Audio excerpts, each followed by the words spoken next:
हमें कहा जाता था कि तुम मुसलमान क्यों नहीं हो जाती, अगर तुम्हें ऐसा लगता है कि ये तुम्हारा रिलीजन अच्छा नहीं है, देखो हर जगह लिखा भी हुआ है, तो तुम हमारे मज़हब में आ जाओ ना। क्या पढ़ाया जाता है पाकिस्तान की किताबों में जिसे सुन हर कोई दंग रह गया। मेरे अपने ही भांजे ने मतलब स्कूल में उसको पढ़ाया गया कि काफिर का मतलब बुतों की पूजा करने वाला। क्यों पाकिस्तान ने साइंस, हिस्ट्री जैसे विषयों में जिन्न जिन्नात का कॉन्सेप्ट शामिल किया है। वो बच्चे जो हिस्ट्री को ये किताब लेके इस किताब को एज ए हिस्ट्री बुक मानते हैं, उनको लगता है कि पाकिस्तान की जो पूरी हिस्ट्री है ये किताब है। क्यों पाकिस्तान हर विषय में भारत की बुराई और उसके प्रति नफरत पढ़ाता है। क्या खुलासा किया पाकिस्तान के स्टूडेंट्स ने अपने पाठ्यक्रम को लेकर। मैं मुसलमानों की दुश्मन कैसे हो सकती हूँ, जिस कंट्री में मैं रही हूँ, मैं मुसलमानों के साथ पली बड़ी हूँ, उनके साथ मैंने अपने त्यौहार सेलिब्रेट किए हैं, उनकी मैंने ईद सेलिब्रेट की है, वो कैसे मतलब हमारी दुश्मनी हो सकती है। क्या झूठ परोसा गया है ऑपरेशन सिंदूर को लेकर। जानने के लिए वीडियो के आखिर तक बने रहें, लेकिन वीडियो शुरू करने से पहले वीडियो को लाइक और चैनल को सब्सक्राइब करना जरूरी है। 1947 यह वह ऐतिहासिक साल है जिस दिन भारत ने पाकिस्तान के रूप में अपना एक टुकड़ा खोया था, लेकिन बदले में क्या मिला। आतंकवादी हमले, कभी ना खत्म होने वाली दुश्मनी जिसका अंजाम समय दर समय आतंकी गतिविधियों, हमलों और आतंकियों के रूप में मिला है। मसूद अजहर यह जैश ए मोहम्मद का संस्थापक और वर्तमान नेता है, जिसे 2019 के पुलवामा हमले और 2016 में भारत के पठानकोट एयरबेस हमले समेत कई हमलों का गुनहगार माना जाता है। हाफिज मोहम्मद सईद आतंकी संगठन लश्कर ए तैयबा का संस्थापक, जिसने 2008 के मुंबई हमलों और दूसरी आतंकी गतिविधियों में शामिल होने की गुस्ताखी की। साजिद मीर, नूर वली महसूद, अब्दुल रूफ अजहर, दाऊद इब्राहिम कास्कर, अजमल कसाब, ये वह नाम हैं जिनके तार पाकिस्तान से जुड़े हैं, और आज इन लोगों की पहचान एक आतंकवादी के रूप में होती है जो हर मुमकिन कोशिश कर भारत और हिंदुओं को मिट्टी में मिला देना चाहते हैं। लेकिन क्यों? ऐसी क्या वजह है कि छोटे छोटे बच्चे भी भारत के खिलाफ जहर उगलते हैं? तो इसका जवाब है शिक्षा। यह वह हथियार है जिसका सही इस्तेमाल करने पर एक अनपढ़ डॉक्टर, इंजीनियर, वकील, जज और सबसे जरूरी एक नेक दिल व समझदार इंसान बन जाता है।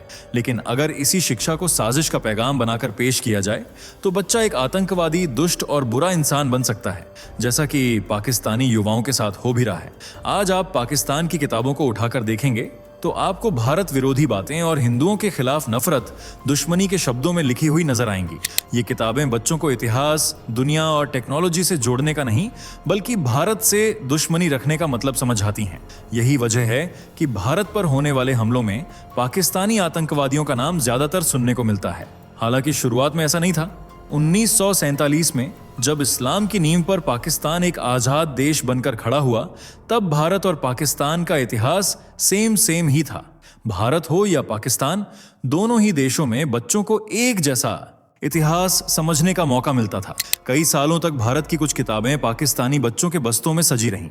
पाकिस्तान के पहले शिक्षा मंत्री फजलुर रहमान ने भी 1950 में हिस्टोरिकल सोसाइटी ऑफ पाकिस्तान का गठन कर यह कोशिश की थी कि पाकिस्तानी बच्चों को पाकिस्तान का सही इतिहास पढ़ाया जाए, लेकिन जिन्ना के दुनिया से चले जाने के बाद यह कोशिश कभी किसी ने नहीं की। फिर आया साल 1958, जब पहली बार पाकिस्तान में मार्शल लॉ लागू हुआ और पहली बार तख्ता पलट के बाद जनरल अयूब खान ने खुद को पाकिस्तान का हुक्मरान घोषित कर दिया। इसका असर देश की सियासत के साथ साथ शिक्षा पर भी पड़ा और यह ऐलान किया गया कि अब से सरकारी स्कूल हो या प्राइवेट, हर जगह सरकारी किताबों से ही बच्चों को तालीम दी जाएगी।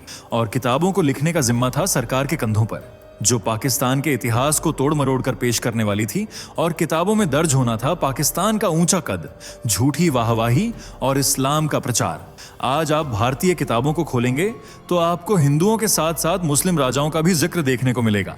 मुस्लिम वैज्ञानिक, डॉक्टर्स, स्वतंत्रता सेनानी, हर किसी को उनके काम के हिसाब से सम्मान दिया गया है, वह भी बिना किसी भेदभाव के।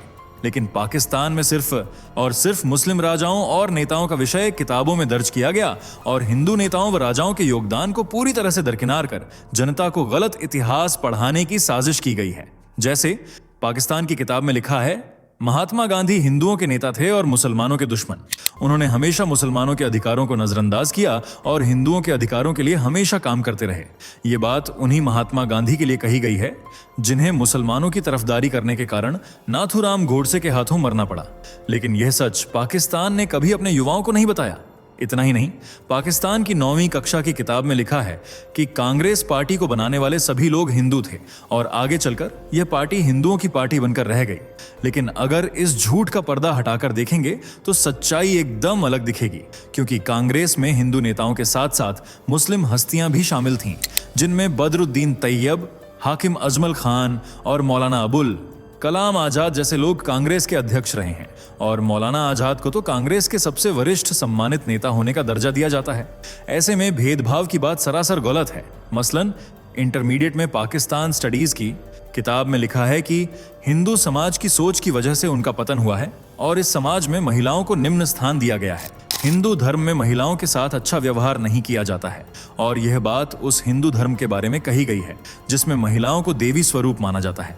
नवरात्रि पर लड़कियों की पूजा होती है, उन्हें घर की लक्ष्मी का दर्जा दिया जाता है। पर आर्थिक और मानसिक रूप से कमजोर पाकिस्तान इस सच को शायद जानता नहीं है, और जानता है तो छुपाने की नाकाम कोशिश करता है। इसके अलावा 10वीं क्लास में पाकिस्तान स्टडीज विषय की पुस्तक में लिखा है कि मुसलमानों और हिंदुओं ने बहुत से आंदोलनों में मिलकर एक साथ काम किया था, लेकिन लंबे समय तक दोनों के बीच ऐसा हो नहीं सका क्योंकि हिंदुओं की मुसलमानों से दुश्मनी सामने आ गई थी। वहीं सिंध टेक्स्ट बोर्ड की 11वीं और 12वीं क्लास में पढ़ाई जाने वाली बुक पाकिस्तान स्टडीज में लिखा है कि मानवता के दुश्मन हिंदुओं और सिखों ने लाखों महिलाओं, बच्चों, बूढ़ों और युवाओं को बुरी तरह से अपमानित किया था और उन्हें बेरहमी से मारा था। इतना ही नहीं, विभाजन के दौरान पाकिस्तान से भारत जा रहे लोगों की पाकिस्तान ने पूरी मदद की, लेकिन पाकिस्तान आने वाले लोगों पर भारत की तरफ से जुल्म ढाए गए और कई मासूम मुसलमानों की बेरहमी से जान ले ली गई। क्या यह सच है या सिर्फ आधा झूठ? अगर भारत में लोगों पर अत्याचार हुए तो पाकिस्तान ने भी भारत आने वाले लोगों पर जुल्मों के पहाड़ तोड़े थे। दोनों तरफ से हिंसा की घटनाएं सामने आई थीं, लेकिन पाकिस्तान अपनी गलतियों को कभी शब्दों के रूप में किताबों में पेश नहीं करता। और ऐसा सिर्फ हमारा ही कहना नहीं है, बल्कि पाकिस्तान के कई समझदार लोग पाकिस्तान के झूठ फरेब का खुलकर विरोध करते हैं।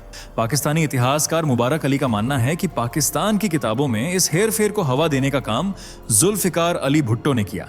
इनके दौर में पाकिस्तान के नेशनल करिकुलम में पाकिस्तान स्टडीज और इस्लामिक स्टडीज नाम के 2 नए सब्जेक्ट्स सिलेबस में ऐड किए गए थे, जिनमें कुछ वक्त पहले हुई घटनाओं को भी तोड़ मरोड़ कर लिखा गया था। जैसे पूर्वी पाकिस्तान में हिंदुओं की अच्छी खासी आबादी थी। हिंदुओं ने पाकिस्तान को कभी स्वीकार नहीं किया। वे स्कूल कॉलेजों में पूर्वी पाकिस्तान के बारे में नेगेटिव चीजें पढ़ाते थे, जबकि असल सच्चाई धर्म को लेकर नहीं बल्कि भाषा को लेकर थी। और इसी विवाद को दबाने के लिए पाकिस्तान ने पूर्वी पाकिस्तान पर जुल्मों सितम किए और आखिर में अंजाम यह हुआ कि भारत की मदद से पूर्वी पाकिस्तान पाकिस्तान से अलग हो गया और बांग्लादेश बनकर उभरा, जिसे आज एक आजाद मुल्क के नजरिए से देखा जाता है।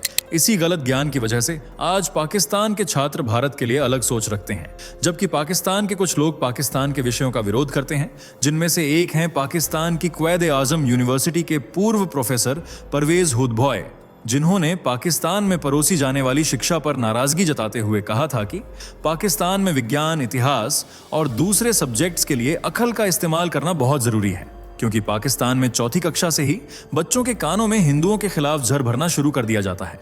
उन्हें पढ़ाया और समझाया जाता है कि हिंदू इस्लाम के कट्टर दुश्मन हैं, और बाकायदा कक्षा 4 की पुस्तकों में लिखा गया है कि हिंदू धर्म कभी भी अच्छी बातें नहीं सिखाता है। वहीं कक्षा 5 की किताबों में लिखा है कि हमेशा से हिंदू इस्लाम और मुसलमानों के दुश्मन रहे हैं, जबकि कक्षा 6 की किताबों में हिंदुओं की स्थिति को बहुत ही खराब दिखाने की कोशिश की गई है और लिखा है हिंदू बहुत ही छोटे और अंधेरे वाले घरों में रहते हैं, और ये बात हिंदुओं को गरीब और बेबस दिखाने के इरादे से लिखी गई है।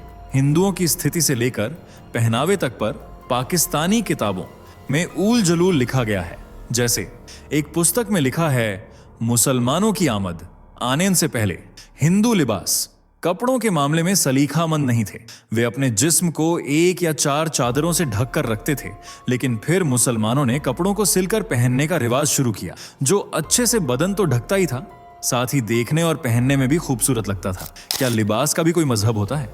न पहले और न आज मजहब की कोई यूनिफॉर्म नहीं है, लेकिन पाकिस्तान इस बेफिजुल पॉइंट को बढ़ा चढ़ाकर खुद को ऊंचा और हिंदुओं को नीचा दिखाने की कोशिश करता है, लेकिन फिर भी अपना कद, रुतबा और मुकाम ऊंचा नहीं कर पाता। और करे भी कैसे, जब विज्ञान की किताबों में इस्लामिकता बसी हुई है जो साइंस से दूर करती है। और आज साइंस देश की तरक्की के लिए कितनी जरूरी है, ये शायद हमें बताने की जरूरत नहीं है। फिजिक्स की किताबों को खोलकर देखेंगे तो आपका दिमाग सन्न रह जाएगा, क्योंकि यहां आपको परमाणु भौतिकी, क्वांटम सिद्धांत, चुंबकीय क्षेत्र, ऊर्जा और ऊष्मा जैसे टॉपिक से ज्यादा इस्लामिक सवाल और जवाब देखने को मिलेंगे जो बिना सिर पैर के हैं। जैसे कि 10वीं कक्षा की किताब में लिखा है कि 2 गज का क्षेत्रफल कितना है, नमाज के सवाब की गणना कीजिए, यानी कैलकुलेशन जिसे कोई कभी कैलकुलेट नहीं कर सकता, तो फिर स्टूडेंट्स कैसे करेंगे? इतना ही नहीं, 9वीं क्लास की पुस्तक में लिखा है जिन्न और शैतान का वजूद क्या है, क्या इनसे बिजली पैदा की जा सकती है? इसके बाद 10वीं क्लास की बायोलॉजी की बुक में लिखा गया है कि जब मोहम्मद साहब पर वही नाजिल हुई तो उसे जन्नत के मुताबिकम क्या कहा गया। इसके अलावा एक सवाल पूछा गया है कि इस्लामिक तालीम हासिल करना पुरुषों के लिए फर्ज है। ये कथन सही है या गलत? यानी सब्जेक्ट बायोलॉजी का हो या हिस्ट्री का, आपको किताबें पढ़ने के दौरान ऐसा फील आएगा जैसे आप कोई रूहानी या इस्लामिक किताब पढ़ रहे हों।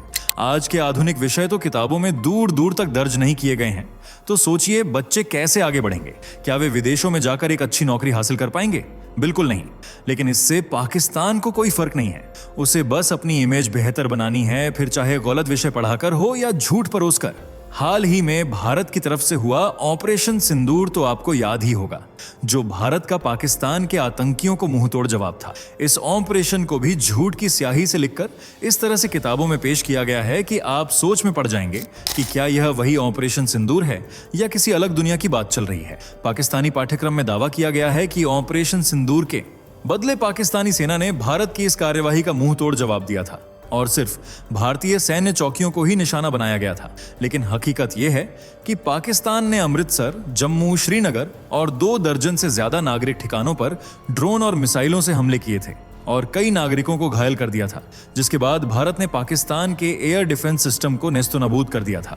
अगला झूठ, पाकिस्तान ने लिखा कि पाकिस्तानी सेना ने ऑपरेशन बुनियानुन मरसूस में मुनीर सेना ने 26 भारतीय ठिकानों को नष्ट कर दिया था, जबकि सच्चाई तो यह थी कि भारत के तगड़े एयर डिफेंस सिस्टम के सामने पाकिस्तान की फुसकी मिसाइल रॉकेट नाकाम हो गए थे और भारतीय हमलों ने पाकिस्तान के मुरीद के नूर खान, रफीकी, सरगोधा, चखलाला, रहीम यार में बसे कई पाकिस्तानी एयरपोर्ट्स को मिट्टी में मिला दिया था। लेकिन भारत की इस ताकत और अपनी बुजदिली का बखान पाकिस्तान ने किताबों में नहीं किया। इस तरह पाकिस्तान ने प्राचीन और आधुनिक दोनों इतिहास को झूठ में मिलाकर किताबों में उतार दिया है। पर आज पाकिस्तानी युवा भी अच्छे बुरे की समझ रखता है, इसलिए वह अब सही को सही और गलत को गलत के नजरिए से देखता है। अपनी धांधलेबाजी की वजह से ही आज पाकिस्तान की इमेज पाकिस्तानियों के बीच धूमिल हो रही है, बल्कि इंटरनेशनल लेवल पर भी इसकी किरकिरी हो रही है। तो आज के लिए बस इतना ही। आप पाकिस्तान के लिए 2 शब्द क्या कहने चाहेंगे, कमेंट में बताइए। वीडियो को लाइक और चैनल को सब्सक्राइब करके बेल आइकॉन को प्रेस कर लें। दोस्तों, आपकी स्क्रीन पर 2 और वीडियो दिख रही हैं, जिसे देखने के लिए आप स्क्रीन पर क्लिक करें। दोनों देखिएगा, बहुत अच्छी वीडियो बनी है।